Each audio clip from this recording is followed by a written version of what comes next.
Bom dia, Ubatuba, domingo. Estamos aqui na Praça da Matriz, em frente ao Teatro Municipal de Ubatuba, para falar primeiro de Pedro Paulo Teixeira Pinto, professor de língua portuguesa, foi meu professor no Capitão Deolindo, tive a honra de ser seu colega na mesma escola, foi prefeito de Ubatuba entre 83 e 88. Depois ele trabalhou no governo do estado, na gestão do governador Orestes Quércia, como coordenador para assuntos do interior. E no seu governo ele criou a Fundarte, Fundação de Arte e Cultura de Ubatuba, sendo presidente depois de 89 a 91. Quando Pedro Paulo faleceu, ele estava na presidência da Fundarte no governo Sato. O seu governo, que durou 6 anos, foi marcado por 2 acontecimentos. Primeiro, a criação de quiosques nas praias. Eu tenho uma ressalva, quem já foi a Copacabana já viu aqueles quiosques de acrílico, onde você consegue chegar ao mar. Existem cozinhas piloto, então não tem cheiro de peixe frito, de camarão frito.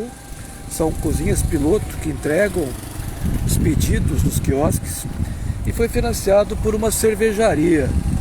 Aqui em Ubatuba os quiosques brigam para quem constrói o quiosque maior, ofuscando a visão da praia. Aqui em Ubatuba o quiosque é mais importante que a praia, né? Logo vai ter quiosque de 2 ou 3 andares, é só deixar. E outro fato histórico que aconteceu no governo Pedro Paulo foi a enchente que ocorreu, principalmente na Estufa, que foi um problema de galerias pluviais, de tubos que não foram suficientes para o volume de chuva, né? E na época eu entrei na prefeitura no governo Pedro Paulo, trabalhamos no tubão para distribuir o que foi enviado para Ubatuba, mas foi uma loucura, era muita gente pedindo, e aí levaram geladeira, levaram sofá, gente que não precisava de tudo aquilo, mas já foi.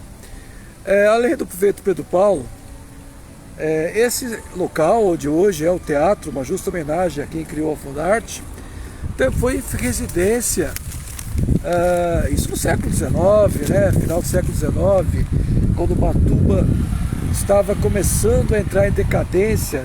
Ubatuba era um porto muito importante, quando a produção de café estava no Vale do Paraíba, mas o café foi se expandindo para o interior, e o Porto de Santos passou a ser mais importante.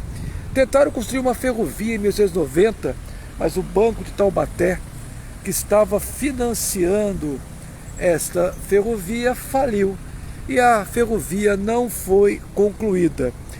Então o Esteves da Silva, ele é carioca, formado em medicina, e foi aconselhado a vir para Ubatuba porque ele sofria de tuberculose.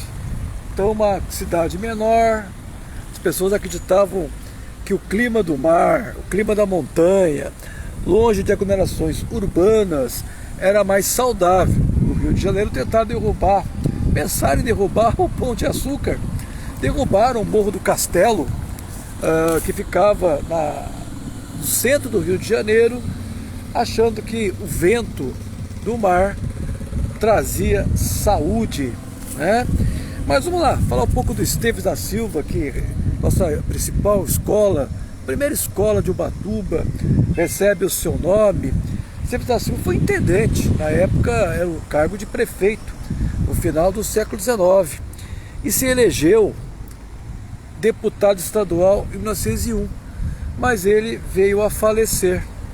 O Esteves da Silva, ele criou o primeiro jornal de Ubatuba, o Eco Ubatubense, em 1898. Eu estou mostrando aqui o teatro porque aqui era a residência do Esteves da Silva. E ali na loja de R$10 era a residência do Coronel Domiciano, né? Figuras importantes no final do século XIX. Infelizmente, não houve em Ubatuba uma política de preservar os casarões históricos, como em Paraty, como em São Luís do Paraitinga, no período do café.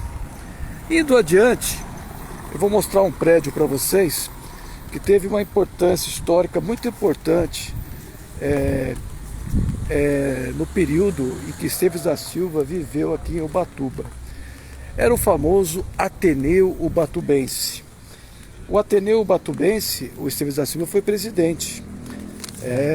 Ele nasce no final do século XIX e o prédio fica localizado exatamente onde hoje é o Salão Paroquial. Então, onde hoje é o Salão Paroquial, ficava o Ateneu Ubatubense. Ele foi criado em 1875, 4 de julho de 1875, por iniciativa de 2 paulistas, José Bernardo Gonçalves e Alfredo Augusto Silveira. E o Esteves da Silva, que eu já havia falado, foi seu presidente. Aqui tinha um acervo de 5.000 livros e foi aberta uma escola noturna para homens, né? Então, nesse local existia o Ateneu Ubatubense. O Ateneu Ubatubense foi uma escola masculina, né, criada em 1881, aqui em Ubatuba, né?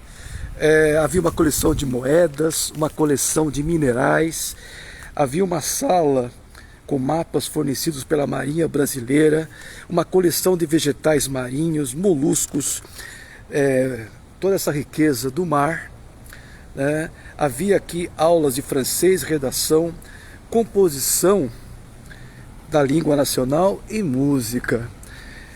Olha que material para um museu, né?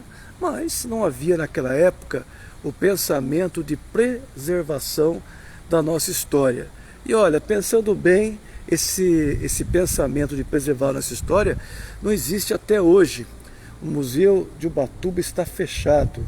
É uma vergonha. Eu volto a falar, é uma vergonha.